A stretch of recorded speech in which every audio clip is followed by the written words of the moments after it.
வணக்கம். கரூரில் நிகழ்ந்த கோரமான படுகொலை அது தொடர்பான சிபிஐ விசாரணை நடந்து வருகிறது. சிபிஐ விசாரணைக்கு தாவேகா நிர்வாகிகள் புசி ஆனந்த், ஆதவர்ஜுனா, நிர்மல்குமார், மதியழகன் இவர்கள் அழைக்கப்பட்டிருக்கிறார்கள். அது இல்லாமல் காவல்துறை அதிகாரிகள், மாவட்ட ஆட்சியர் இவங்களும் கூப்பிடப்பட்டிருக்காங்க. என்ன விசாரணை நடந்தது? 3 நாள் விசாரணை நடந்திருக்குது.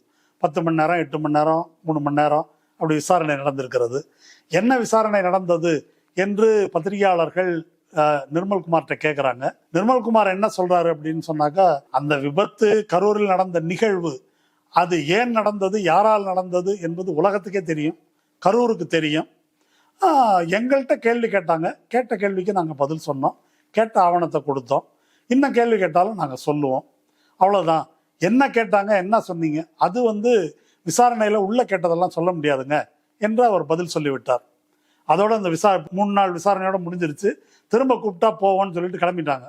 அடுத்து தினமணி என்ன செய்தி வெளியிட்டு இருக்கிறது என்று சொன்னால், அந்த பேருந்துக்குள்ள பதிவான வீடியோ காட்சிகள், அதை ஒட்டி விஜயிடம் விசாரணை நடத்த வேண்டி இருக்கிறது. விஜயை பொங்கலுக்கு பிறகு விசாரிப்போம் என்று சிபிஐ வட்டாரங்கள் கூறினர் அப்படின்னு தினமணியில செய்தி ரிப்போர்ட் ஆயிருக்குது. இப்போ உள்ளுக்குள்ள என்ன கேட்டாங்க, இவங்க என்ன பதில் சொன்னாங்க என்பதற்கெல்லாம் நம்மிடம் எந்த ஆதாரமும் கிடையாது. இப்போ டிரைவர் ஏதோ உளறினாரு, அதை ஆதவர்ஜுனா குறுக்க புந்து தடுத்தாரு, இல்லை புசி ஆனந்த் எனக்கு தெரியாது அப்படின்னு ஆதவர்ஜுனா கையை கட்டிட்டாரு என்றெல்லாம் வெளியில் இப்போ பல சேனல்களில் பேசுகிறாங்க. அது உண்மையா பொய்யா நமக்கு தெரியாது. அவையெல்லாம் உள்ளுக்குள்ள அறைக்குள்ள நடந்த விஷயங்கள், அதற்குள்ள நாம் போக வேண்டாம். என்னுடைய பாயிண்ட், இந்த பிரச்சனையில் தமிழக மக்கள் அனைவரும், தமிழக மக்கள் மட்டும் இல்லை, தாவேகா கட்சியினுடைய தொண்டர்கள் அனைவரும் பதில் அளிக்க வேண்டிய, சிந்திக்க வேண்டிய ஒரு கேள்வியை நான் எழுப்புறேன். இந்த பிரச்சனை உருவானதிலிருந்து 2 தரப்பு இருந்தது. ஒன்று, விஜயினுடைய அலட்சியம் காரணமாக, தாமதம் காரணமாக இந்த மரணம் நேர்ந்திருக்கிறது அப்படின்றது ஒரு தரப்பு. அது இப்போ நான் அப்படி பேசியிருக்கேன், ஊடகத்தினர், மற்ற கட்சிகள் பலரும் பேசியிருக்காங்க. தாவேகா தரப்பு, தாவேகாவுக்கு ஆதரவான அதிமுக, பாஜக தரப்புன்னு இன்னொன்று இருக்குது. அவங்க என்ன சொன்னாங்கன்னா, இது ஒரு சதி, திமுக செந்தில் பாலாஜி இவங்க கூட்டா நடத்தின சதி, அந்த சதியில் எங்களை ட்ராப்பில் சிக்க வச்சுட்டாங்க, எங்களை கட்சி ஆரம்பிக்கும் போதே, எங்களுடைய செல்வாக்கு கண்டு பயந்து கட்சி ஆரம்பிக்கும் போதே எங்களை ஒழிச்சு கட்டணும் என்பதற்காகவே இப்படி ஒரு படுகொலையை அரங்கேற்றி இருக்கிறார்கள் அப்படின்றது தாவேகாவினுடைய கூற்று. இந்த கூற்று செப்டம்பர் 27ஆம் தேதி இந்த நிகழ்வு நடைபெற்ற அன்றைக்கு இரவே ரெட்பிக்ஸ் என்ற யூடியூப் சேனலினுடைய ஆசிரியர் ஃபெலிக்ஸ் ஜெரால்ட் அவர் இதை பிரச்சாரம் செய்ய ஆரம்பிச்சிட்டாரு. இப்போ அவர் தாவேகா கட்சியினுடைய தேசிய ஊடக பிரதிநிதியாக, பொறுப்பாளராக நியமிக்கப்பட்டிருக்கார் போல. அவர் அன்னைக்கே பேச ஆரம்பிச்சிட்டாரு. அதை அதுக்கு மேலே டெவலப் பண்ணி பேச ஆரம்பிச்சிட்டாங்க. சரி, இப்போ 2 தரப்பு இருக்குதுங்க. ஒரு தரப்பு உங்களுடைய அலட்சியம், இன்னொரு தரப்பு இது திமுக சதி. இப்போ போலீஸ் முதல்ல திமுக அரசின் கீழே இருந்த எஸ்ஐடி, அதாவது உயர்நீதிமன்றத்தால் உத்தரவிடப்பட்டு நியமிக்கப்பட்ட எஸ்ஐடி ஒரு எஃப்ஐஆர் போடுது. அந்த எஃப்ஐஆர் ஏற்கனவே கரூர் போலீஸ் ஸ்டேஷன் போட்ட எஃப்ஐஆர். அந்த எஃப்ஐஆரில் யார் யார் இருக்கிறாங்க? இதே ஆட்கள் தான் இருக்கிறாங்க. மதியழகன், ஆதவர்ஜுனா, நிர்மல்குமார், புசி ஆனந்த். இப்போ சிபிஐட்ட விசாரணை வந்த பிறகு எஃப்ஐஆர் மாறணும் இல்லையா? முதல் குற்றவாளிகள் யார் அப்படின்றது மாறணும் இல்லை? இப்போ உச்சநீதிமன்றம் இதை நம்ப முடியாது, அரசு அதிகாரிகள்லாம் பேட்டி கொடுத்துட்டாங்கலாம் சொல்லி சிபிஐக்கு மாற்றிச்சு. இப்போ சிபிஐயோட எஃப்ஐஆர் வேற விதமாக இருக்கணுமா இல்லையா? இவங்க சொல்வது போல இந்த காவல்துறை அதிகாரிகள் அல்லது செந்தில் பாலாஜி இவங்கெல்லாம் எஃப்ஐஆரில் வந்திருக்கணும் இல்லை? வரல. மாறாக டவுன் போலீஸ் எஃப்ஐஆரில் போட்ட இந்த தாவேகா நிர்வாகிகள் 4 பேர், அந்த 4 பேர் தான் சிபிஐ எஃப்ஐஆர் உள்ளேயும் இருக்கிறாங்க. இப்போ இந்த கண்டிஷனில் தாவேகா என்ன செய்திருக்க வேண்டும் என்ற கேள்வி தான் என்னுடைய கேள்வி. இந்த கேள்வியை நம்முடைய ஊடகத்தினர் நிர்மல்குமார்கிட்ட எழுப்பவில்லை. ஏன் எழுப்பவில்லை என்பது எனக்கு புரியாத புதிராக இருக்கு. நான் ஒரு சின்ன உதாரணம் சொல்கிறேன். இப்போ உங்களுக்கும் உங்கள் பக்கத்து வீட்டுக்காரனுக்கும் ஒரு சண்டை நடக்குது, ஏதோ ஒரு பிரச்சனை, சண்டை நடக்குது. சண்டையில் அவன் உங்கள் மேலே கை நீட்டி அடித்து உங்கள் மண்டையை உடைச்சிடுறான். உடைச்சிட்டு என்ன செய்கிறான் அப்படின்னு சொன்னாக்கா, அவன் முதல்ல போய் போலீஸ் ஸ்டேஷனில் ஒரு கம்ப்ளைண்ட் கொடுத்துட்றான். நீங்கள் திட்டினீங்க, இது பண்ணீங்க, அடிச்சிங்க, பதிலுக்கு அவர் திருப்பி தடுத்தாரு அப்படின்னு ஒரு கம்ப்ளைண்ட் கொடுத்துட்றான். போலீஸ் உங்களை விசாரிக்கிறதுக்கு வருது. நீங்கள் என்னங்க இது அநியாயமாக இருக்குது, அவன் தான் வீடு புகுந்து என்ன அடித்தான், அவன் இப்படி கம்ப்ளைண்ட் கொடுத்துருக்கான், இப்போ நான் ஒரு கம்ப்ளைண்ட் கொடுக்குறேங்க, அவன் தான் என்ன கவுண்டர் கம்ப்ளைண்ட்னு பேர். இதுக்கு பேர் இந்த கம்ப்ளைண்ட்டை நீங்கள் கொடுக்கணும். இது அன்றாட வாழ்க்கையில் எல்லோரும் செய்யக்கூடிய ஒரு காமன் சென்ஸுக்கு தெரிந்த விஷயம். இது அப்படியே கரூர் நிகழ்வுக்கு பொருத்தி பாருங்க. கரூரில் நீங்கள் தாவேக்காவினர் சொல்வது போல இது திமுகவின் சதி என்று சொன்னால், இது எப்படி திமுகவின் சதி? இது மாதிரி லைட் ஆஃப் பண்ணாங்க, அடையாளம் தெரியாத நபர்கள் கழுத்தில் துண்டை போட்டு இருக்குனாங்க, பொடியை தூவுனாங்க, என்னெல்லாம் சொன்னாங்களோ அதெல்லாம் எழுதி, இதெல்லாம் கோர்ட்டில் கூட சொல்லியிருக்கிறாங்க இவங்க, ஹைகோர்ட்லேயும் சுப்ரீம் கோர்ட்லேயும். அதெல்லாம் எழுதி போலீஸுக்கு ஒரு புகார் கொடுத்துருக்கணும். அட்லீஸ்ட் சிபிஐக்கு புகார் கொடுத்துருக்கணும். கொடுத்து இவங்க மேலே செந்தில் பாலாஜி உள்ளிட்ட அல்லது காவல்துறை உள்ளிட்ட, ஏன்னா செந்தில் பாலாஜிக்கு ஒரு எடுபடி போல அந்த ஊரில் இருக்கிற டிஎஸ்பி இருக்காரு என்று ஆதவ அர்ஜுனா பல இதில் பேசியிருக்காரு. அப்போ இதெல்லாம் சொல்லி அவங்கள குற்றவாளிகளாக இதில் சேருங்க, அவங்களால தான் இது நடந்தது என்ற புகாரை கொடுத்திருக்க வேண்டுமா இல்லையா? கொடுக்கவில்லை என்றால் ஏன் கொடுக்கவில்லை? இந்த கேள்விக்கு விடை வேணும். இது நான் தமிழக மக்களுக்காக மட்டும் சொல்லலை. இந்த சதி கோட்பாடை தாவேக்காவை சேர்ந்த எண்ணற்ற இளைஞர்களும் பெண்களும் பலரும் நம்புறாங்க. அப்போ நீங்கள்லாம் அவங்களெல்லாம் என்னன்னு நினைச்சு இதை அவங்க பிரச்சாரம் பண்ணியிருக்கிறாங்க. நீங்க நம்புறீங்கல்ல? அறிவு கொஞ்சமாவது உங்களுக்கு இருக்கா? தற்கொலைன்னு சொன்னா கோபம் வருது உங்களுக்கு. இதெல்லாம் பிரச்சாரம் பண்ணாங்கல்ல, எவ்வளோ எழுதியிருப்பீங்க சோசியல் மீடியால. அப்போ இதை ஏன்டா புகாரா கொடுக்கல? இன்னைக்கு ஓ மேலேயே போட்டு உடனே விசாரிச்சுட்டு இருக்கிறானே, ஏன் செந்தில் பாலாஜியை கூப்பிடல? ஏன் திமுக சிஎம் எப்படி வந்தாரு அப்படின்னு கேட்டாங்க. உடனே சிஎம் எல்லாம் கூப்பிட்டு விசாரிக்க வேண்டியதானே சிபிஐ, ஏன் கூப்பிடல என்ற கேள்வி நீங்க புகார் கொடுத்துருக்கணுமா இல்லையா? நீங்க புகார் கொடுத்து கூப்பிடலையா? ஏன் புகாரே கொடுக்கவில்லை என்ற கேள்வியை நாங்க கேட்க வேண்டியதில்லை, அந்த சதி கோட்பாடை நம்பியவர்கள் கேட்டிருக்கணும். கேட்கல. இந்த ஊடகங்கள் இவ்வளவு பெரிய கூத்து 3 மாசமா நடக்குது, ஊடகங்கள் இவங்களை கேட்டிருக்கணும். இதெல்லாம் நீங்க ஏன் புகாரா கவுண்டர் கம்ப்ளைண்ட் கொடுக்கல என்று கேட்டிருக்க வேண்டும். அவங்களும் அதை கேட்கல. அதை கேட்காம என்ன கேட்டாங்க என்ன போனாங்கன்னு அதுக்குள்ள போயிட்டு இருக்கிறாங்க. அப்போ அந்த அளவுக்கு அறிவற்றவர்களாக இந்த சமூகம் இருக்குன்னு நான் புரிஞ்சுக்கிறதா? அந்த அளவு நம்மளெல்லாம் இழிச்சவாயன், எதை வேணா சொல்லலாம், எதை வேணா பிரச்சாரம் பண்ணலாம், அதெல்லாம் நம்புவாங்க இவங்க என்று அவர்கள் அதை கையாண்டு இருக்கிறார்கள். இப்போ ராஜீவ்காந்தி கொலை நடந்த போது, ராஜீவ்காந்தி கொலை பண்ணது திமுக கருணாநிதி தான் அப்படின்னு பழியை போட்டு ஒரு பிரச்சாரம் நடைபெற்று, ஜெயலலிதா தான் பிரச்சாரம் பண்ணாங்க. அப்படி காங்கிரஸ் ஜெயலலிதாவும் சேர்ந்து அப்படி பண்ணி தான் பயங்கர மெஜாரிட்டியோட ஜெயலலிதா ஜெயிச்சு வந்தாங்க. அதில் கூட ஒரு கணக்கு இருக்கு. ஈழத்துக்கு திமுக ஆதரவு கொடுத்தது, அதனால புலிகள் கொண்டுட்டாங்க, புலிகளுக்கு திமுக ஆதரவு அப்படின்னு ஒரு ஸ்டோரி சொல்றதுக்கு வாய்ப்பு இருக்கு. ஆனால் கரூரில் நடைபெற்றது நூற்றுக்கணக்கான தொலைக்காட்சி கேமராக்கள், ட்ரோன் கேமராக்கள், நம் அனைவருடைய கண் முன்னால் லைவ்ல நடைபெற்ற ஒரு நிகழ்ச்சி. அதுல இப்படி 2 வெர்ஷன் வருது. இதுல இப்படி சொன்னவன் இன்னைக்கு பேசாம இருக்கிறானே அப்படின்றத கேட்க வேண்டுமா இல்லையா என்றால் கேட்கவில்லை. இது ஒரு பாயிண்ட். 2வது பாயிண்ட், இப்போ இந்த பிரச்சனை நடந்த போது ஆதவ அர்ஜுனா இன்னொரு வேலை செஞ்சாரு. ட்விட்டர்ல போயிட்டு ஒரு ட்வீட் ஒன்று போட்டார். எங்க ஆளுங்க இந்த சதி கோட்பாடுகளை பரப்பக்கூடிய ஒரு சிலரை கைது பண்ணியிருந்தாங்க, எங்க ஆளுங்கள்லாம் கைது பண்ணி பழி வாங்குறாங்க, இந்த நாட்டில் ஜனநாயகம் இல்லாமல் போச்சு, சர்வாதிகாரம் நடக்குது, அதனால நேபாளம் போல பங்களாதேஷ் போல புரட்சி வரணும் அப்படின்னு ஒரு ட்வீட் போட்டார். போட்டு 1/2 மணி நேரத்தில் எடுத்துட்டார். அப்படி ஒரு ஜென்சி புரட்சி வரணும்னு இவர் போட்டதுக்காக போலீஸ் ஒரு வழக்கு பதிவு செய்தது. அந்த வழக்கை எஃப்ஐஆர் போட்டாங்க இவர் மேல. அது ஒன்றும் பயங்கரமான செக்ஷன்லாம் இல்லை, ரொம்ப சாதாரணமான செக்ஷன். அந்த எஃப்ஐஆரை குவாஷ் பண்ண வேண்டும், அதாவது முதல் தகவல் அறிக்கை என்ற நிலையிலேயே அந்த எஃப்ஐஆரை ரத்து செய்ய வேண்டும் என்று சொல்லி இவர் நீதிமன்றத்துக்கு போறாரு.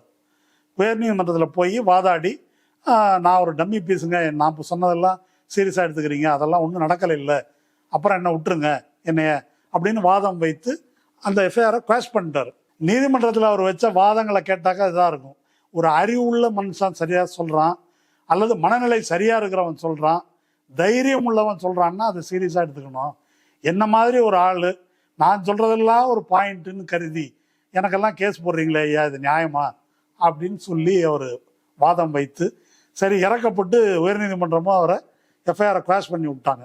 சரி, இப்போ நான் கேட்குற கேள்வி, ஆதவ அர்ஜுனா மேல சாட்டப்பட்ட அந்த குற்றச்சாட்டுகள் ஆதாரமற்றவை, பொய்யானவை அப்படின்னு சொல்லி அந்த எஃப்ஐஆரை கிராஷ் பண்ண சொன்னீங்கல்ல, இப்போ சிபிஐ உங்க மேல போட்டுக்கிற எஃப்ஐஆர் இருக்குல்ல, இந்த எஃப்ஐஆர் என்னங்க சிபிஐட்ட கொடுத்தா நீங்க செந்தில் பாலாஜியை விசாரிப்பீங்க, போலீஸை விசாரிப்பீங்க, திமுக காரங்களை விசாரிப்பீங்கன்னு பார்த்தா திரும்ப எங்களே கூப்பிட்டு விசாரிக்கிறீங்க அப்படின்னு சொல்லிட்டு இதுக்கு ஒரு எஃப்ஐஆர் குவாஷ் நீங்க போட்டிருக்கணுமா வேண்டாமா? ஏன் போடலை? ஆதவ அர்ஜுனா தன்னை விடுவித்து கொள்வதற்கு எஃப்ஐஆர் குவாஷ் போட்டு உயர்நீதிமன்றத்தில் விடுதலை பெற்ற ஆதவ அர்ஜுனா தாவேக்காவை இந்த குற்றத்திலிருந்து விடுவித்துக் கொள்வதற்கு ஏன் எஃப்ஐஆர் குவாஷ் போடலை? இதற்கு என்ன பதில்? இந்த ரெண்டாவது கேள்வி இது. இந்த கேள்விக்கு அவர்கள் பதில் சொல்ல வேண்டும்.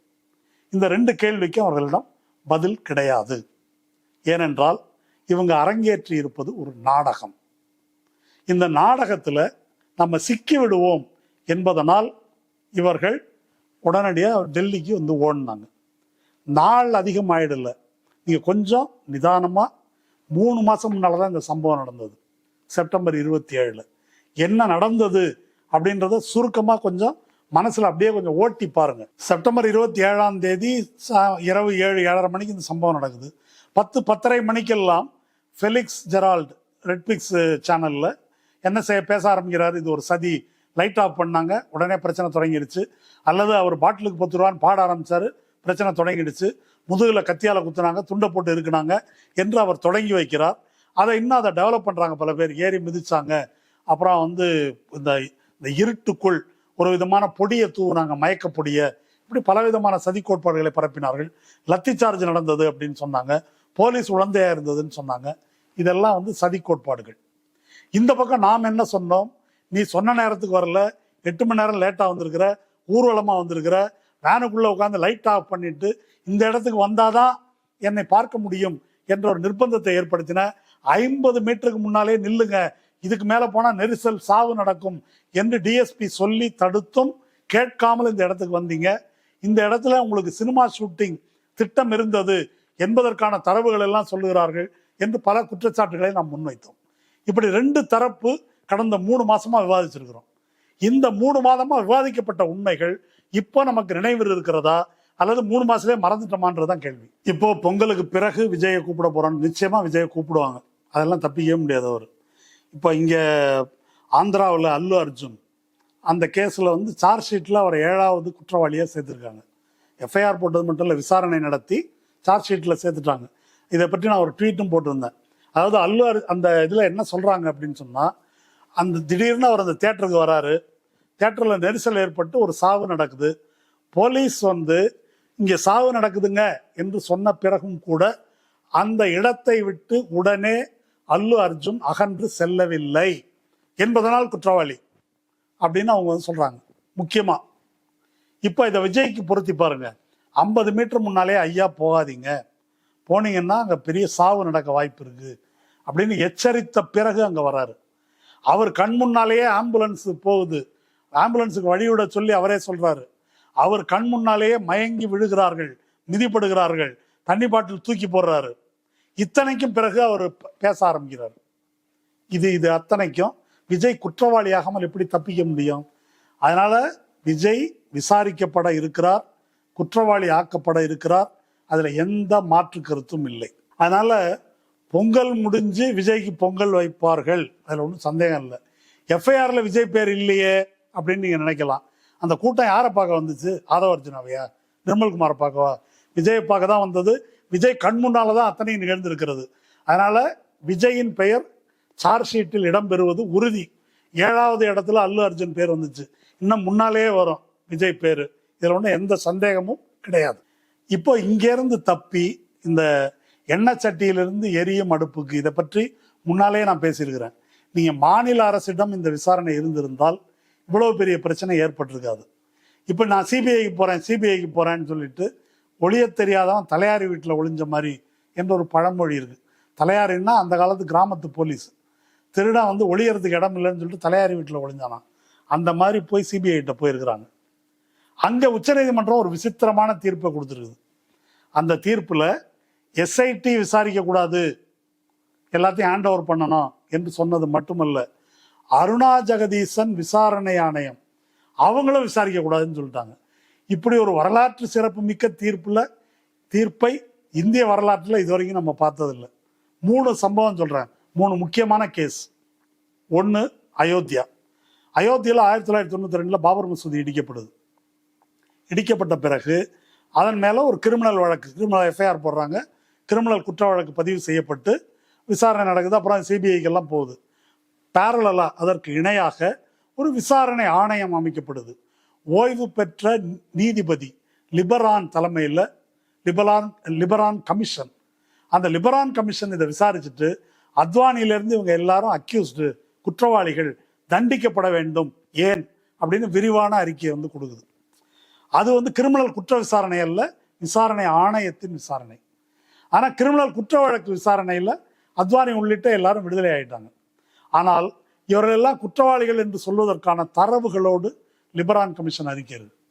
அப்புறம் உங்களுக்கு 2002 நடைபெற்ற குஜராத் படுகொலை, அதற்கு முன்னால் நடைபெற்ற கோத்ரா ரயில் பெட்டி எரிப்பு சம்பவம், அது உங்களுக்கு தெரியும். அந்த கோத்ரா ரயில் பெட்டி எரிஞ்சதுல ஒரு மிக முக்கியமான கேள்வி என்ன கேள்வினாக்கா, அந்த பெட்டி உள்ளே இருந்து எரிந்ததா வெளியிலிருந்து எரிக்கப்பட்டதா?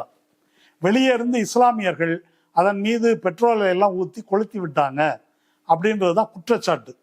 அந்த இறந்தவர்கள் பாடியை வச்சு தான் குஜராத்துக்குள்ள பாடியை ஊர்வலமாக கொண்டு போய் அங்கே மிகப்பெரிய ஒரு முஸ்லீம்களுக்கு எதிரான இன அழிப்பு நடக்குது. அப்புறம் முதலமைச்சராக அடுத்த தேர்தலில் மோடி தேர்ந்தெடுக்கப்படுகிறார். அதை விட்டுருங்க. இதுக்கு அன்னைக்கு ரயில்வே அமைச்சராக இருந்த லல்லு பிரசாத் யாதவ் ஒரு கமிஷன் போடுறாரு, பானர்ஜி கமிஷன் அப்படின்னு பேர். அந்த பானர்ஜி கமிஷன் ஒரு அறிக்கை கொடுக்குது.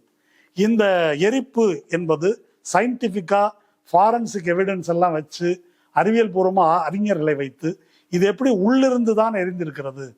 அதாவது அதில் அயோத்தியாவுக்கு சென்ற பக்தர்கள் சமையலுக்கு கேஸ் சிலிண்டர் எடுத்துகிட்டு போயிருக்கிறாங்க. அந்த கேஸ் சிலிண்டர் உள்ளே வெடிச்சிருக்குது. தற்செயலாக வெடித்ததா, வெடிக்க வைக்கப்பட்டதா, அது நமக்கு தெரியாது. அப்படி வெடித்து உள்ளிருந்து தீப்பற்றித்தான் இந்த பெட்டி எரிந்திருக்கிறது. அந்த எரிப்பை பார்த்தாலே தெரியும் அப்படின்னு அவங்க விளக்கி அந்த அறிக்கை கொடுத்துருக்குறாங்க. அந்த பானர்ஜி கமிஷன் அறிக்கையை தூக்கி ஓரமாக வச்சுட்டு இந்த கோத்ரா வழக்கில் பல இஸ்லாமியர்களை தண்டிச்சாங்க. இது 2வது.